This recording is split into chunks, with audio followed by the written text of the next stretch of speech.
नमस्कार साथियों, स्वागत है आप सभी का आपके अपने YouTube चैनल में।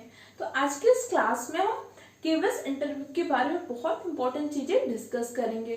आप सबने केवीएस इंटरव्यू की तैयारी तो कर ली है, लेकिन आज की क्लास में हम जानेंगे कि केवीएस के इंटरव्यू में जांच किस चीज की जाती है, किन चीजों पे आपको नंबर मिलते हैं, डेमो टीचिंग में कौन से इंपॉर्टेंट पॉइंट है जहाँ पे आपको गलती नहीं करनी है। वीडियो को पूरा एंड तक देखिएगा ताकि सारे डाउट्स क्लियर हो जाए और जो आप माइनर मिस्टेक्स कर रहे हैं उनको नहीं करते। ठीक है, अपनी क्लास को स्टार्ट करते हैं एक मोटिवेशन कोट के साथ। आंखों में अरमान लिया, मंजिल को अपना मान लिया, मुश्किल क्या आसान क्या, जब ठान लिया तो ठान लिया। आप सब ने अब संकल्प ले ही लिया है कि मुझे केवीएस में टीचर बनना है, तो फिर डरने की कोई बात नहीं है। और कटाफ का आप लोग बहुत परेशानी करनी चाहिए कि नहीं करनी चाहिए। सबसे पहली बात, अगर आपके 120 से 120 प्लस नंबर आ रहे हैं तो आपको जरूर करनी चाहिए। देखिए, ये कोई अभी 100% नहीं कह सकता। क्योंकि 100% क्यों नहीं कह सकते? क्योंकि देखिए, ये सारी चीजें बहुत सारे फैक्टर, एक तो आपके अभी रिवाइज्ड आंसर की आएगी, इसके साथ साथ केवीएस किस प्रकार का नॉर्मलाइजेशन करेगा, बहुत सारी चीजें इफेक्ट करेंगे। तो 100% नहीं कहा जा सकता, लेकिन एक अनुमान है कि अगर आपके 120 से प्लस नंबर आ रहे हैं तो आपको शायद केवीएस इंटरव्यू की कॉल आएगी। ओके, इस सब चीजों को बाद में डिस्कस करते हैं। सबसे पहले हम जो डिस्कस करते हैं कि भाई केवीएस इंटरव्यू में जांचता क्या है, किन चीजों के बारे में आपका टेस्ट होता है। तो केवीएस ने क्या बोला, इसको कॉम्प्रिहेंसिव बेस्ड टेस्ट बोला है, जो सबके 60 मार्क्स को इंक्लूड करता है, जिसको उन्होंने 2 पार्ट्स में डिवाइड किया। फर्स्ट पार्ट जो is a called the interview और second part is called the demo teaching. वो दोनों ही आपके 30 मार्क्स को इंक्लूड करते हैं। अब आपके एग्जाम में बहुत इंपॉर्टेंट क्यों है? क्योंकि अभी तक का जो रेशियो होता था 85:15 का होता था, लेकिन फर्स्ट टाइम इस रेशियो को चेंज किया गया एंड ये रेशियो बिकम 70:30। तो इसलिए आप सबके लिए डेमो टीचिंग बहुत इंपॉर्टेंट है। क्योंकि अभी जो आपकी न्यू एजुकेशन पॉलिसी आई है, अब इसमें हमें कहा गया कि हमें ऐसे टीचर चाहिए जो रोड लर्निंग को क्या करेंगे, रोड लर्निंग नहीं कराएंगे, रोड लर्निंग को डिस्करेज करेंगे। एक्टिविटी रेस लर्निंग करानी है, बच्चों में बर्डन नहीं डालना है, बच्चों को बहुत एक्टिव होकर सिखाना है, बच्चों को क्या करना है, खुद को अपने नॉलेज सीकर बनाना है, ऐसे इंपॉर्टेंट चीजें।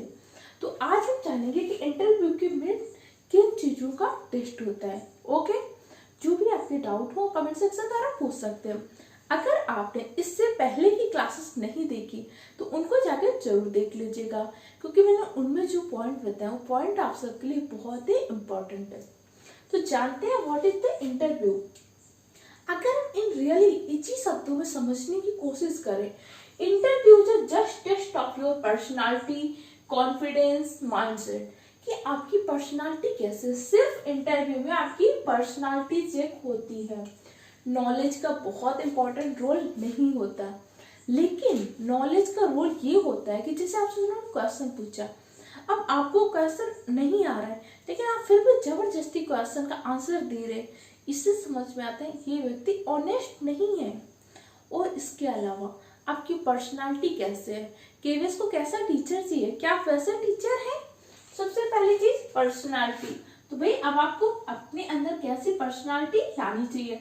केवीएस कैसा टीचर चाहता है, केवीएस ऐसा टीचर चाहता है जो क्या कर सके, एक्टिव लर्निंग करा सके। जब वो एक्टिव लर्निंग कराएगा तो पहली बात तो वो एक्टिव होना चाहिए। इसके अलावा उसके पास क्या, लीडरशिप का गुण होना चाहिए।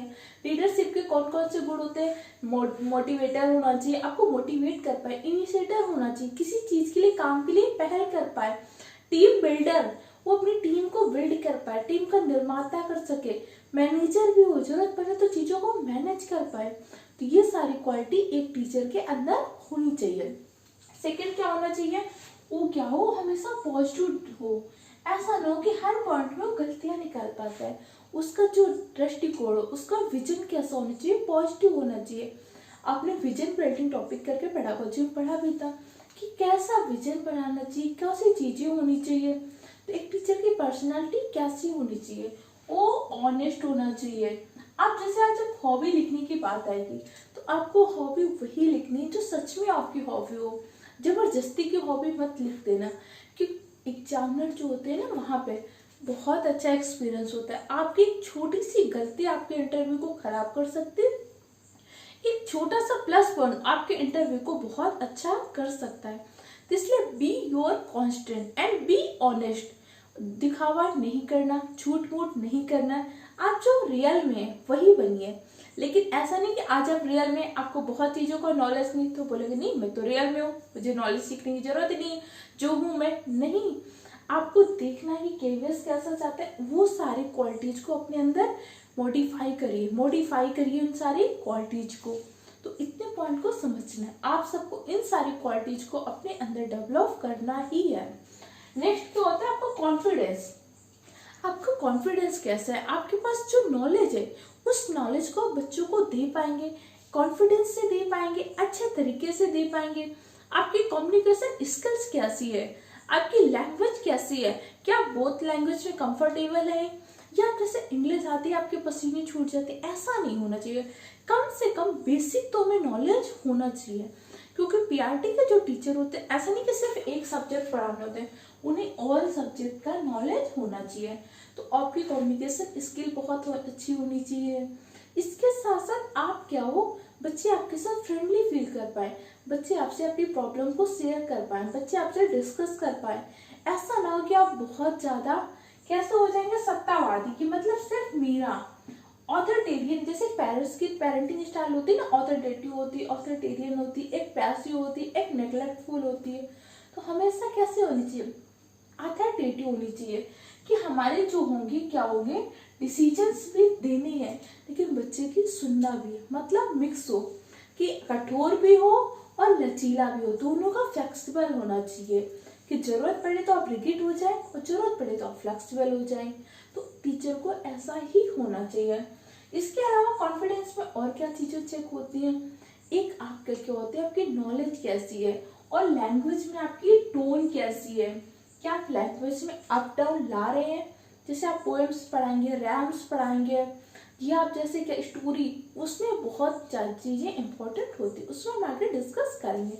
एक एक पॉइंट जो मैं बता रही हूँ, ये सारे पॉइंट आपको अपने अंदर बिल्डअप करनी है।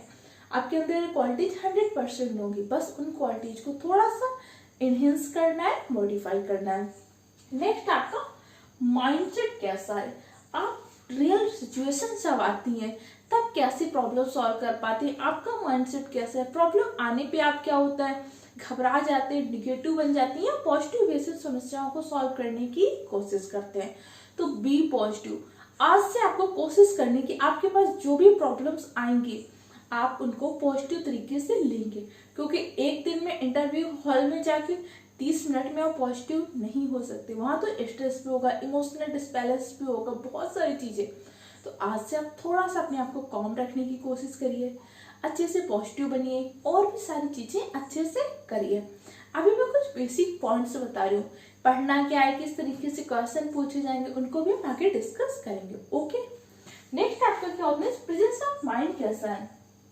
आपका प्रेजेंस ऑफ माइंड कैसा है, जैसे होता है कि जैसे आपके पीसीएस वगैरह के इंटरव्यू होते हैं तो उसमें केस स्टडी होते हैं, एथिक्स होते हैं कि उसी टाइम पे आपको केस देंगे कि इस कंडीशन में आप क्या फैसला लेंगे ऐसे टीचर के सामने। आप मान लीजिए इस क्वेश्चन का आंसर आप कमेंट सेक्शन में दीजिएगा कि आपकी क्लास में बच्चा है, आप प्राइमरी की क्लास ले रहे फर्स्ट क्लास में, एक बच्चे ने क्या कर दिया, पॉटी कर दिया, ऐसा होता है क्लास में। अब उस कंडीशन में आप क्या करेंगे, ठीक है। उसके बाद आपको 3 लोगों को काउंसलिंग करनी होगी, तो आप कौन से 3 लोगों को काउंसलिंग करेंगे, इस क्वेश्चन का आंसर आप मुझे कमेंट सेक्शन में दीजिएगा। ऐसे बहुत सारी सिचुएशन आती हैं, आप बच्चों को पढ़ा रहे होते हो, बच्चे आपस में बुलिंग कर रहे हैं, बच्चे एक दूसरे को निकनेम से पुकारने लगते हैं ना, आप सबके साथ भी स्कूल में होता होगा, बच्चे एक दूसरे को क्या होता है डिफरेंट टाइप के नेम बना लेते हैं, उनसे बोलते हैं। तो ऐसी कंडीशन होगी तो काउंसलिंग कैसे करेंगे, किसकी काउंसलिंग करेंगे, ऐसे बहुत सारे रियल लाइफ एग्जाम्पल आपसे पूछे जाते हैं। तो उस टाइम पे आपका प्रेजेंस ऑफ माइंड कैसा है, क्या चेक होता है। तो अगर सरल शब्दों में इन शॉर्ट में समझे, interview is just test of your personality, your confidence and your mindset. अगर आपने इन 3 चीजों पे काम कर लिया तो आप इंटरव्यू में बहुत अच्छे नंबर स्कोर करेंगे। तो आज आपने जाना कि इंटरव्यू में पूछा क्या जाता है, कैसे हमें तैयारी करनी है, इसके एक एक वीडियो धीरे धीरे आएंगे, लेकिन तब तक के लिए आप चैनल को सब्सक्राइब करिए, वीडियो को लाइक कीजिए, दूसरे फ्रेंड के साथ शेयर कीजिए। जल्दी मिलते हैं।